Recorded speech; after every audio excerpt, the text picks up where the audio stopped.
Meus irmãos, a paz do Senhor.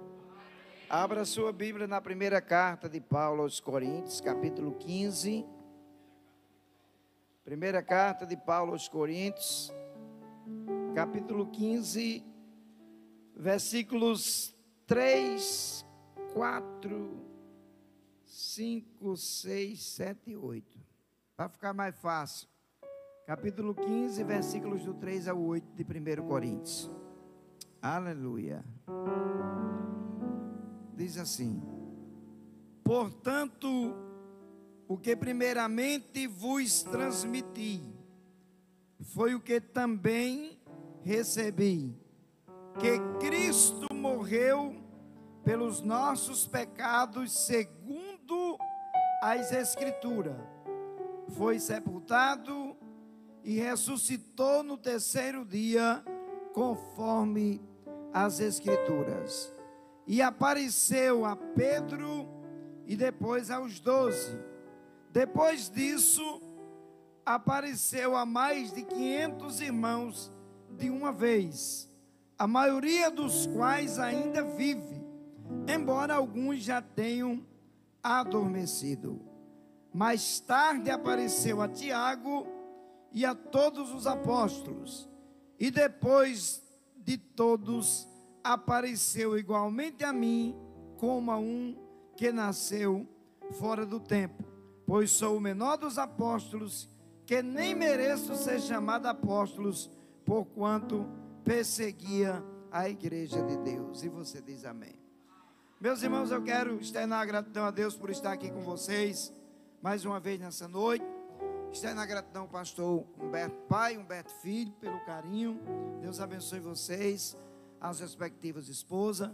Louva a Deus pela vida do cantor Jefferson, da sua esposa que está acompanhando ele. É uma honra recebê-los. Graças a Deus pela vida da minha esposa, a minha companheira de 28 anos de obra. Deus abençoe todos os obreiros que estão aqui na minha retaguarda. Vocês viram o vídeo, irmãos? Aquilo ali é a realidade daquelas pessoas que estão no campo missionário. E nós queremos falar um pouquinho sobre o missionário Paulo, porque falar de missão e usar como ícone de obra missionária o apóstolo Paulo, nós estamos bem respaldados. Na verdade, o maior missionário que pisou essa terra foi Jesus. Depois de Jesus, houve outros que se destacaram, e nós queremos falar sobre Paulo, que o que fez nessa terra em favor da obra missionária foi algo que marcou as gerações daquela época e transpassou-se as informações de Paulo e chegou até nós. O capítulo 15 de 1 Coríntios, aqui os primeiros versículos, Paulo está tentando conscientizar os crentes da cidade de Coríntios a respeito da ressurreição de Cristo. Jesus nos ensinou uma vez uma coisa que é bem interessante. Ele disse que um pouquinho de fermento leveda toda a massa. Quantas donas de casa e usam fermentos? Nós estamos aqui. Algumas irmãs. O fermento tem as suas qualidades benéficas, né? Porém, o fermento numa proporção pequena é benéfico, mas se for numa proporção exagerada, uma medida desequilibrada, o fermento vai causar males, ok, irmãs donas de casa, estão certo? O apóstolo Paulo está tentando fazer os crentes de Coríntios entender que Jesus tinha morrido, mas tinha ressuscitado. Porque alguns crentes que congregavam na igreja de Coríntios começaram a pregar para os irmãos que Jesus não tinha ressuscitado de entre os mortos. E quem tinha fundado essa igreja tinha sido Paulo. O ano era o ano 50, quando Paulo faz a sua segunda viagem missionária. E ele chega na cidade de Coríntios. Quando ele chega em Coríntios, ele desembarca em um porto chamado Porto de Cencreia. Na verdade, a cidade de Coríntios é uma cidade marítima, e naquela época ela era a capital da Acaia. Era uma base militar de Roma que existia na Grécia, justamente na cidade de Corinto. E Corinto se destacava pela sua populosa, a numerosa população. Haviam 250 mil moradores na cidade de Corinto. E Paulo chega naquela cidade, desembarca nesse porto chamado de Cencreia. Lá existiam dois portos, Porto de Licaion e o Porto de Cencreia. Quando Paulo bota os seus pés no porto, a primeira coisa que ele observa na chegada dele era uma colina que ficava a 575 metros acima do nível do mar. E lá nesta colina estava um templo dedicado a uma deusa da mitologia grega chamada de Epafrodite. Ela era considerada como a deusa da fertilidade, a deusa que guardava as pessoas dos males, a deusa que mandava chuva e fazia umas outras coisas mais, segundo a mitologia grega. Paulo chega sozinho naquela cidade, porque os obreiros que andavam com ele nessa segunda viagem missionária ficaram nas igrejas onde Paulo deixou eles para fazer a obra. Depois eles vão chegar lá. E quando Paulo chega em Corinto, naquela cidade imergida na prostituição, na luxúria, para vocês terem uma ideia, essa deusa chamada Epafrodite, ela tinha 1000 prostitutas cultuais, que eram as mulheres mais belas de Corinto, que eram selecionadas. Não era qualquer mulher que chegava lá e se tornava uma cooperadora do templo de Epafrodite. Tinha que ter beleza, tinha que ter altura, tinha um monte de exigência. Não podia ser mulher feia. Por quê? Porque naquela época essas 1000 mulheres se tornavam garotas de programa naquela época, para conseguirem dinheiro para bancarem a luxúria que era usada no templo de Epafrodite. Agora, essas mulheres aproveitavam que aquela cidade era uma rota comercial. Os vendedores de linho, os vendedores de perfumes e de outras iguarias que iam para qualquer localidade tinham que passar em Corinto, porque eles se utilizavam dessa rota comercial. Paulo chega lá sozinho. Só que quem anda na direção de Deus para fazer a obra, sempre vai se levantar alguém para ajudar você. Quando Paulo chega e vê essa cidade nessa situação, 250 mil pessoas, ninguém servia a Deus. Havia um panteão de deuses em Corinto, por toda a Grécia, mas a cidade de Corinto se destacava. Havia um outro deus chamado Apolo, que segundo a mitologia era filho de Zeus. O Apolo era deus da masculinidade, da poesia e da música. Os homens da Grécia, não só de Corinto, mas de toda a Grécia, eram devotos de Apolo.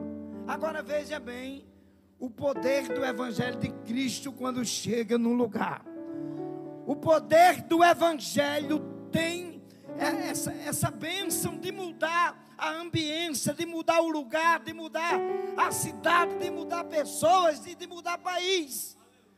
Mas alguém precisa falar deste Evangelho.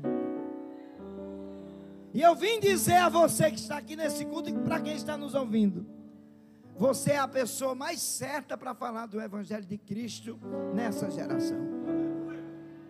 Quando Paulo está tentando conhecer a cidade, ele encontra um casal que vieram fugido de Roma. O nome do casal, Priscila e Áquila. Áquila e Priscila. Priscila era o marido de Áquila.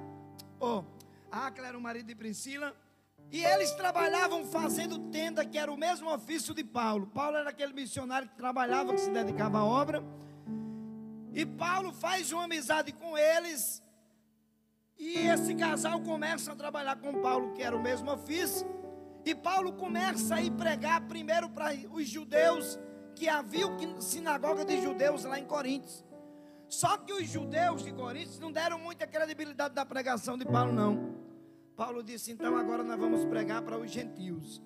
Nós vamos evangelizar os seguidores de Apolo. Nós vamos evangelizar os seguidores de Epafrodito. Nós vamos evangelizar as prostitutas cultuais de Epafrodito. Nós vamos evangelizar esse povo, porque a mensagem do evangelho tem o poder de transformar qualquer pecador em uma nova criatura. Quando Paulo começa a pregar, juntamente com os seus companheiros, Deus começou a salvar. E Jesus começou a salvar um grupinho, foi salvando daqui. E Jesus não só salvava, como também começou a batizar com o Espírito Santo. Jesus foi trabalhando de forma tão extraordinária para os irmãos terem uma ideia. Quando fazia 1 ano e meio que Paulo estava em Coríntios, já tinha chegado Apolo, já tinha chegado dos obreiros. Paulo disse: agora é hora de eu viajar para Éfeso, e vocês vão ficar tomando conta da igreja. Irmãos, os cultos em Coríntios eram cultos poderosos. Era culto que os crentes davam glória a Deus sem o pregador mandar. Era aqueles crentes que vinham para o culto para adorar, não estava nem aí com o que estava acontecendo com a vida dele, às vezes cheio de problema lá fora. Mas os crentes de Coríntios vinham para adorar a Deus.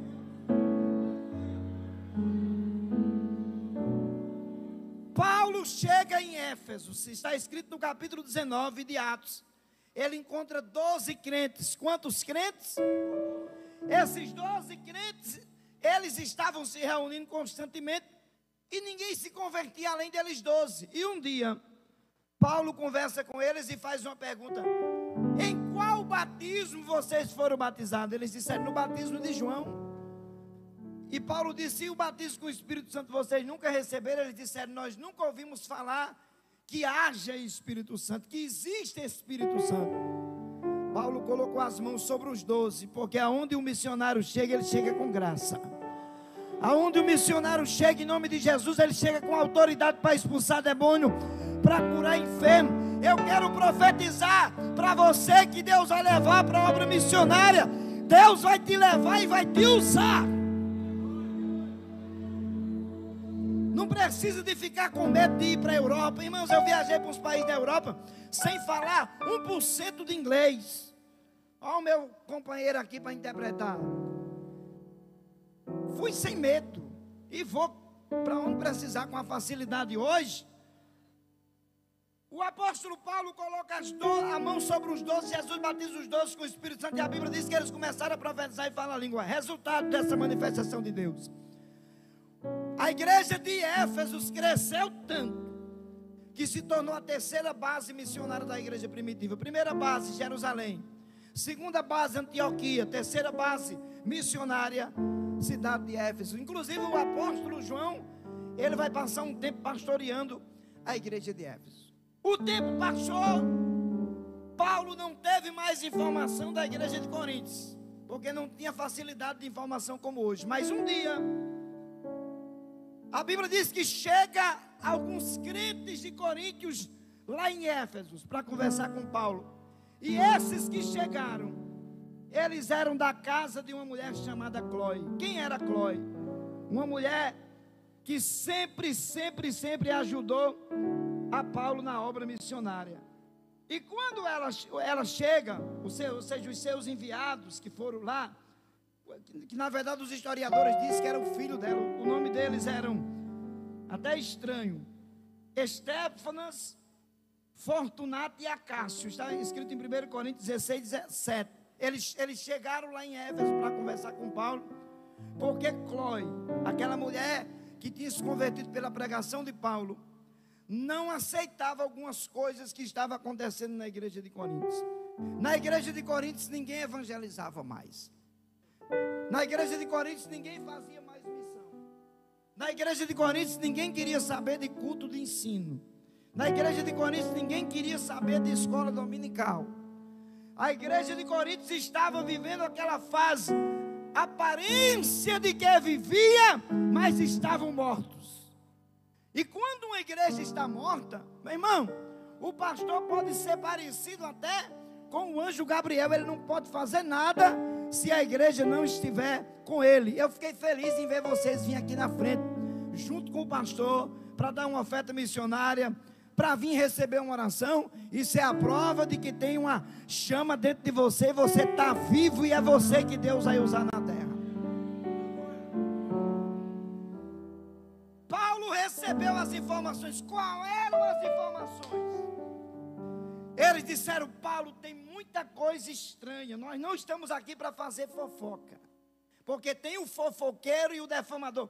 Qual a diferença de uma defamação e de uma calúnia para um assunto verdadeiro? O defamador, ele defama de acordo com aquilo que ele sabe que você fez errado. O defamador não tem qualificação para lhe ajudar. Se ele souber tanto assim de você, ele sai defamando você. O caluniador é diferente. O caluniador, ele inventa uma história que não existe, ele consegue criar. Hoje com a inteligência artificial, a chamada IA, dá para criar um monte de coisa, mas eu acho que a IA, a inteligência artificial, fizeram ela inspirado no caluniador, porque o caluniador consegue criar, ou no defamador, o caluniador consegue criar um assunto que nem existe, mas ele consegue criar. Aí eles dizem, esses três que chegaram disseram: Paulo, nós não estamos aqui para defamar nem para caluniar. Nós estamos aqui porque você, há 4 anos atrás, você fundou aquela igreja. Há 4 anos, não, há 5 anos e 8 meses, porque ele estava em Éfeso já há 4 anos, e ele tinha ficado 18 meses em Coríntios.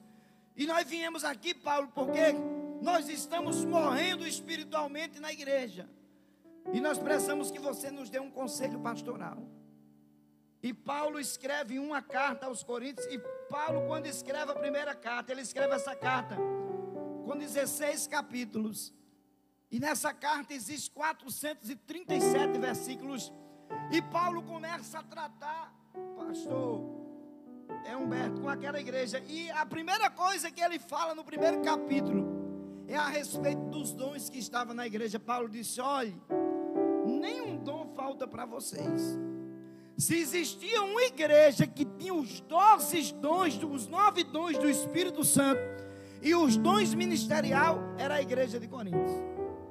Paulo começou elogiando, dizendo: nenhum dom falta para vocês. No capítulo 2, ele fez uma defesa do seu ministério com relação ao tipo de mensagem que ele pregou. Ele disse: olha, eu cheguei aqui para pregar o evangelho na cidade de vocês, e eu não preguei mensagem de palavras persuasivas, de sabedoria humana, mas eu preguei uma mensagem na demonstração do poder de Deus. Eu preguei uma mensagem cristocêntrica, e vocês viram o resultado da mensagem que eu preguei.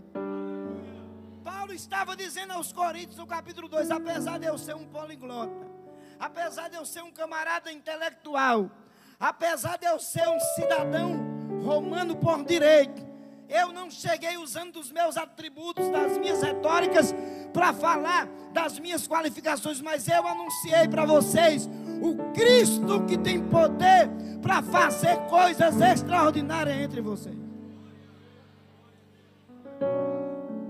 Aí no capítulo 3 ele disse: eu estou sabendo que há dissensões entre vocês.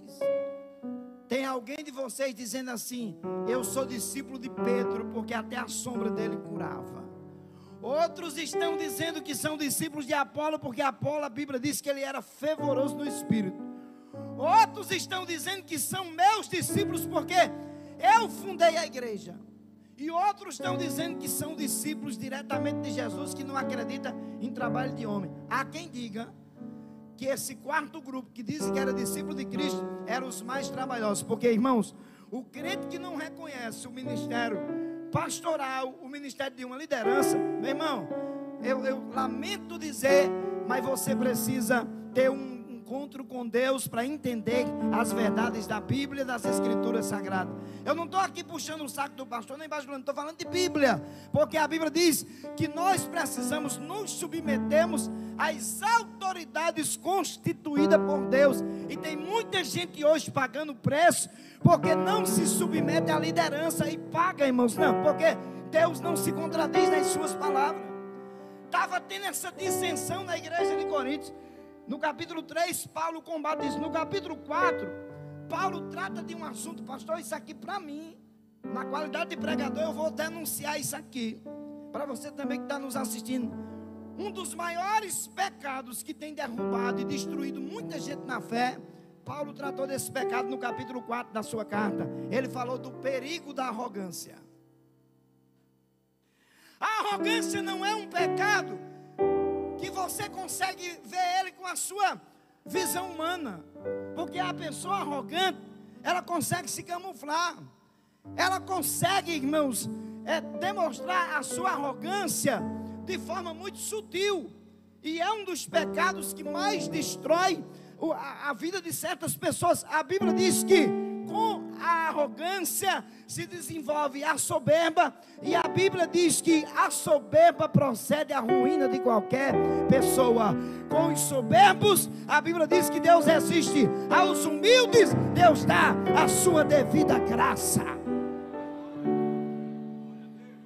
Paulo trata desse pecado da arrogância. No capítulo 5, ele trata de forma direta sobre a imoralidade sexual que havia entre os irmãos. Paulo bateu pesado nesse assunto. No capítulo 6, Paulo tratou de um assunto que a gente chama de litígio entre os irmãos. Paulo disse: ei, vocês têm um problema entre vocês e estão levando para os tribunais da Grécia. Vocês estão levando para os tribunais dos ímpios. Cadê aqueles que Deus chamou para a salvação, que são até os menores na igreja? Coloque eles numa cadeira, olhe para cá para você entender a mensagem. Coloque essa pessoa para julgar essas causas, porque vocês vão julgar até os anjos. Então Paulo trata desse assunto. No capítulo 7, Paulo fala sobre casamento. Ele diz para os crentes de Corinto como se portar diante do seu cônjuge, como se portar diante da sua companheira ou do seu companheiro. Ele fala para os viúvos, fala para os solteiros. Irmãos, nós que somos casados, quem é solteiro e quem é viúvo, eu acho que pelo menos uma vez por semana nós deveríamos ler o capítulo 7 da primeira carta aos Coríntios, porque nós vamos nos envolver com aquilo que é sagrado e com aquilo que é verdadeiro. Vocês sabem que os casamentos hoje estão banalizados. Eu preguei numa igreja, num lugar que eu estive esses dias. Quando eu terminei de pregar, mostrei até a foto para minha esposa, mandei.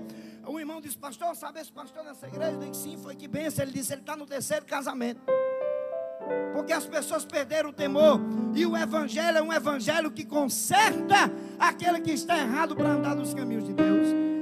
No capítulo 8, Paulo tratou de um assunto muito terrível que acontecia em Corinto. O que é que acontecia? A Bíblia diz que os crentes de Corinto participavam da ceia do Senhor e iam para a mesa. Paulo chamou de mesa de demônios. Eles iam para a festa de Epafrodito e para a festa de Apolo. E Paulo disse: vocês não podem participar da mesa do Senhor e da mesa dos demônios. No capítulo 9, é interessante que Paulo vai falar sobre os direitos apostólicos que ele tinha, mas ele nunca exigiu da igreja. Capítulo 10, ele fala da incredulidade de Israel. Capítulo 11, ele fala da ceia e fala das irmãs para usar o cabelo no lugar de véu. Capítulo 12, Paulo trata sobre os dons do Espírito Santo. Capítulo 13, ele fala a respeito do amor. Capítulo 14, ele volta a falar dos dons, porque tinha uma bagunça nos cultos em Coríntios. É tanto que em 1 Coríntios 14, 40, Paulo disse que o culto precisa ter a decência e a ordem. Então Paulo trata desse assunto com os crentes e diz para eles: todos vocês podem profetizar, procurai com zelo os melhores dons. Ele disse: não vamos proibir ninguém em falar língua, mas quem fala em língua, haja intérprete na igreja, para que a igreja entenda. Paulo nunca foi contra os dons. Nós não vamos ser contra os dons do Espírito Santo. Oxalá que todos vocês fossem profeta, fossem batizados com o Espírito Santo, tivessem mensagem de Deus. Porém, tudo tem que ser respaldado na palavra de Deus. Até porque a profecia tem 3 pilares.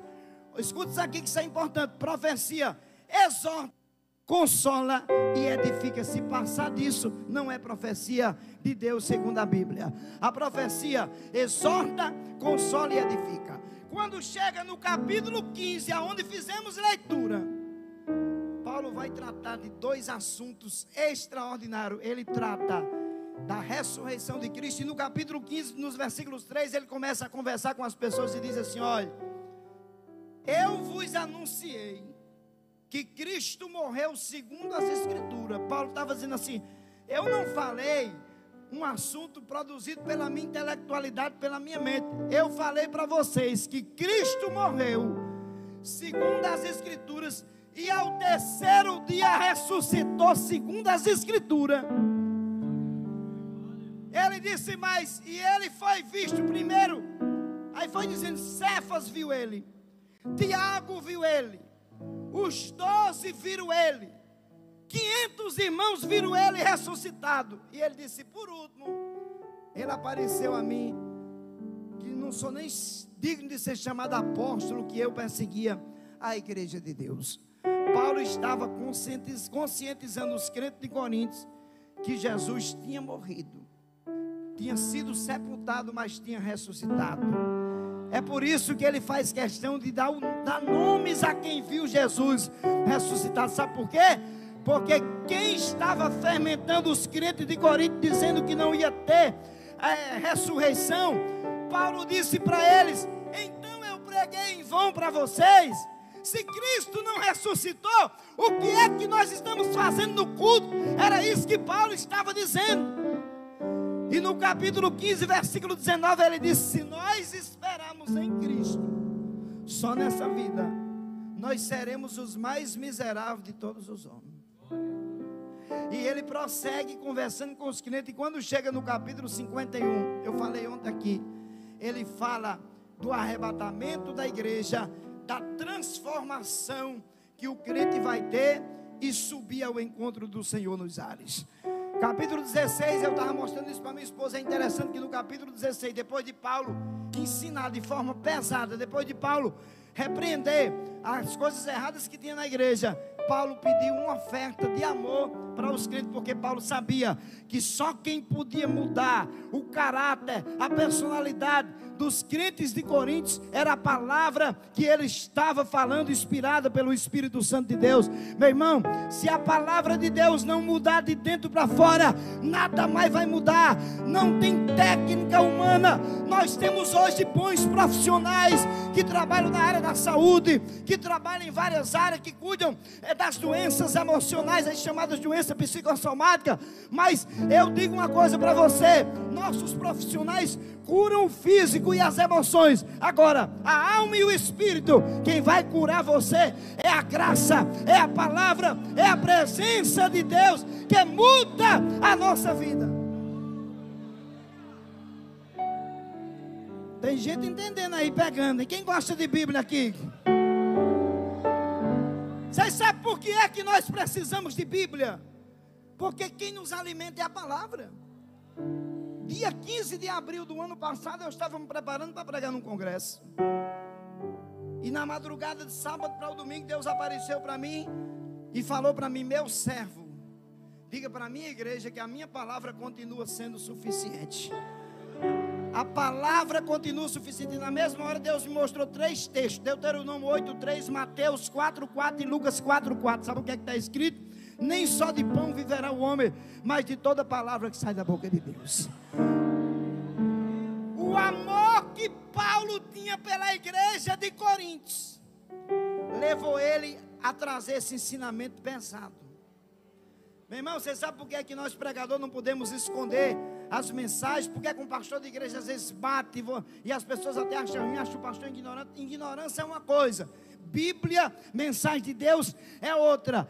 Porque se o pastor não falar aquilo que é verdadeiro, se o pregador não falar aquilo que é verdadeiro, meu irmão, não consegue ser fiel à mensagem que Cristo lhe chamou para pregar. Então, quando Paulo recebe as informações da igreja de Coríntios, aquela igreja missionária, aquela igreja que ganhou discípulos de Apolo, que ganhou discípulos de Epafrodito, eles estavam morrendo espiritualmente, estavam desacreditando da ressurreição de Cristo e não estavam mais esperando o arrebatamento da igreja. Por isso que Paulo se preocupou.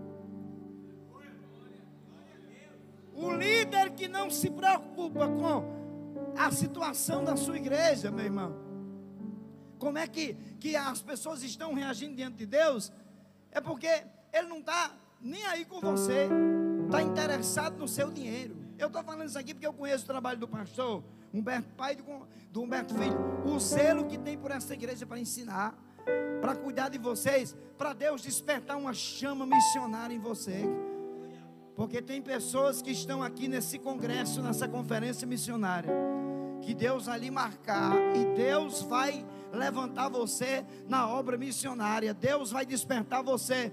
É por isso que Deus preparou esse momento para você estar aqui. Eu quero que você tenha consciência de uma coisa: Deus chamou você, Cristo perdoou você, lavou você com o sangue dele, derramou sobre você a bendita graça, a presença do Espírito Santo. Não deixe que nenhum vento de doutrina tire esta chama que está no seu coração. Hoje um irmão mandou um áudio para mim, preocupado, dizendo: meu Deus, pastor, tem um rapaz fazendo uma live na internet e mandou uma mensagem. Eu deixou o link, eu mandei uma mensagem para ele que queria oração. Ele mandou a oração do profeta, o profeta já de cara já entregou uma revelação para ele. Eu disse: meu irmão, não vou dizer todos, mas 90% dos pregadores da internet estão atrás de piques das pessoas, estão profetizando, aproveitando aquelas pessoas indoutas, às vezes simples, pessoas que têm problema, que todo mundo tem problema, todo mundo tem dificuldade, todo mundo tem luta, e esses malandras da fé aproveitam aquelas pessoas, meus irmãos, que não tem muito conhecimento, que acha que tudo é palavra de Deus, para tirar proveito dessas pessoas. Mas bem-aventurado é aquele que acredita no poder da palavra do Evangelho. Eu disse para ele: não corre atrás dessas coisas não, meu irmão, não corre atrás disso não. Quer que a gente ore por você? Quantas vezes eu já orei por ele? Você é salvo. Não fique com história que você está imacumbado. Você é salvo pelo sangue de Jesus. Esse negócio de macumba está pegando em crente, é mentira de Satanás. Jesus veio para desmanchar as obras de Satanás, as obras do inimigo. Você é salvo e não há como obra de macumba está pegando em você. Crente com superstição. Eu estive pregando na igreja do pastor Aziel, lá no Maranhão, Aziel Gomes, quem conhece? Semana passada, eu estava vendo um vídeo dele, ele contou umas histórias, ele disse que foi orar na casa dos irmãos, para você ver como tem irmãos, eu já estou encerrando para a gente orar. Tem irmão supersticioso. O pastor Aziel disse que entrou na casa do irmão para orar, mas a esposa deixou a porta meio aberta, aquelas portas antigas do interior, a porta... O irmão disse: só aí, pastor Aziel, foi o anjo que fechou, hein?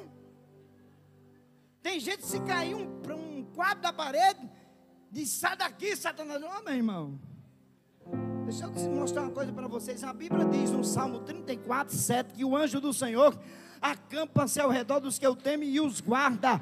Hebreus capítulo 1, versículo 14.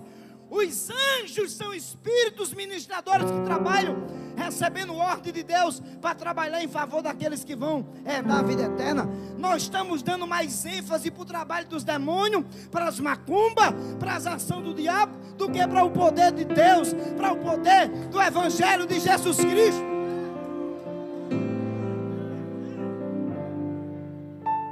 Irmão, perdi a senha do meu Facebook, eu esqueci, o inimigo me enganou. Que é isso, irmão? Jó passou toda aquela prova dele. Eu já estou encerrando. E Jó nunca abriu a boca para dizer que tinha sido Satanás. Em momento algum ele dizia: o Senhor me deu, o Senhor tirou. Quem tinha tirado não tinha sido Deus não, foi o cão. Mas ele disse: o Senhor me deu, o Senhor tirou. Bendito seja o nome do Senhor. No Jó, na hora da maior luta, coçando com um caco de telha, as feridas maltratando ele, disse assim: as flechas do Todo-Poderoso estão sobre mim. Quanto mais era a sua angústia, mais ele atribuía a Deus. A mulher chegou e disse: amaldiçoa teu Deus e morre. Ele disse: como uma louca tu fala, eu recebi o bem do Senhor, e do Senhor também receberei o mal. Jó sabia que Deus tinha o controle de todas as coisas. E eu vou encerrar para orar por você, dizendo o que está no Salmo 124. O salmista disse: se não fosse o Senhor do nosso lado, se não fosse o Senhor do nosso lado, o nosso adversário nos engolia vivo. mas ele respeita o sangue de Jesus que está em você. Satanás respeita o nome de Jesus que está em você. Fique de pé quem acredita que Satanás respeita o nome de Jesus. Eu quero que você fique de pé, levante essas mãos para o céu, porque nós vamos formar um clamor. Eu vou pedir para vocês fechar os corredores dessa igreja. Vem, pega na mão do outro aí, passa no meio das cadeiras e fecha esses corredores aí, irmão. Pega na mão, vá. Pega na mão, pega isso, mocidade, vá, pega na mão. Pega na mão. Pega na mão, pega na mão. Dando glória. Tem glória para Jesus aí? Tem glória para Deus aí? Feche os seus olhos, dê glória. Eu quero ouvir você dando glória. Agora eu quero ouvir. Eu não mando ninguém dar glória a Deus quando eu estou pregando, mas eu estou orando por você. Eu quero ouvir o seu glória. Feche os seus olhos. Feche os seus olhos. Há uma presença de Deus aqui nesta noite.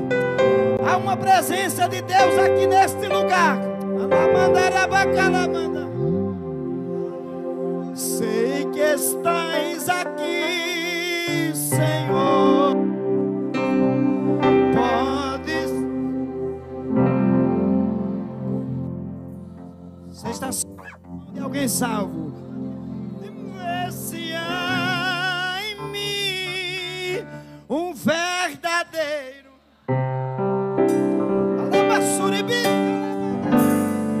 a minha oferta eu ofereço. Jesus vai derramando o teu Espírito sobre o teu povo nesta noite. Nada tenho, tudo é teu. Cadê o câmera para filmar isso aqui?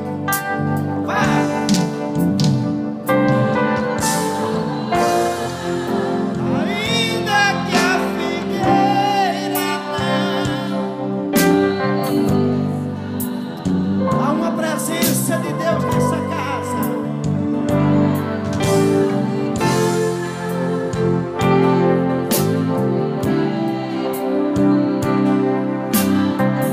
Aleluia. Tem renovo de Deus, tem renovo de Deus aqui, crente. Tem renovo de Deus, tem renovo do céu.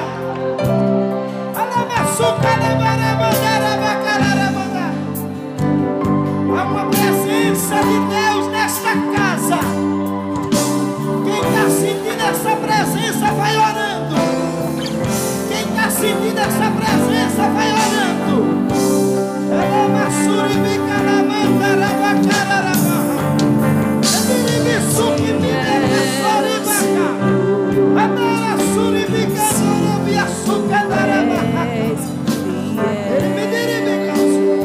Vai enchendo, Jesus, vai enchendo. Vai enchendo esse grito do Espírito Santo. Enche até transportar. Enche,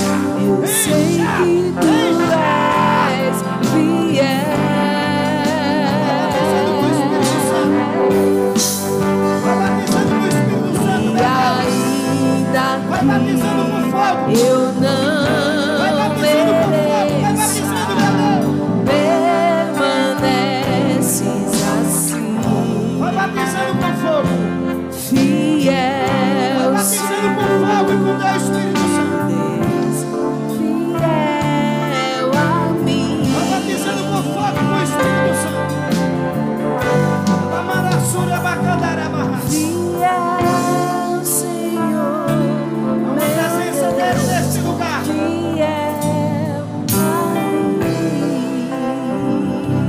Segura aí o louvor, segura o louvor, segura a mão da pessoa que você está segurando aí, segura e fecha os olhos.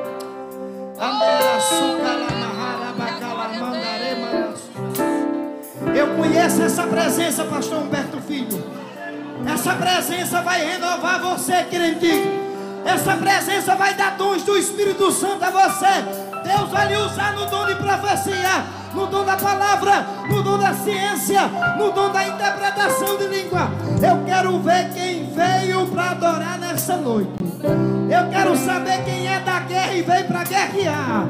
Eu quero saber quem veio aqui para Deus te levantar. Deus vai levantar você. Deus vai levantar você na obra. Deus vai lhe dar o dom da palavra para você pregar. Deus vai te levantar na obra. É você que Deus vai levantar. É você que Deus vai levantar. Você está segurando a mão de alguém que Deus vai levantar nessa geração. Você não está segurando a mão de uma pessoa qualquer. Você está segurando a mão de alguém que tem uma chama de Deus. Aleluia. Você está segurando a mão de um profeta desta geração.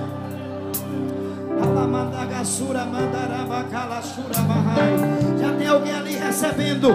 Jesus vai batizando com o Espírito Santo. Jesus vai curando, vai batizando, vai renovando, vai trazendo renovação. O Senhor está na casa, o Senhor está neste lugar. E nós acreditamos no poder do Evangelho de Cristo. Nós acreditamos no poder do Evangelho de Cristo.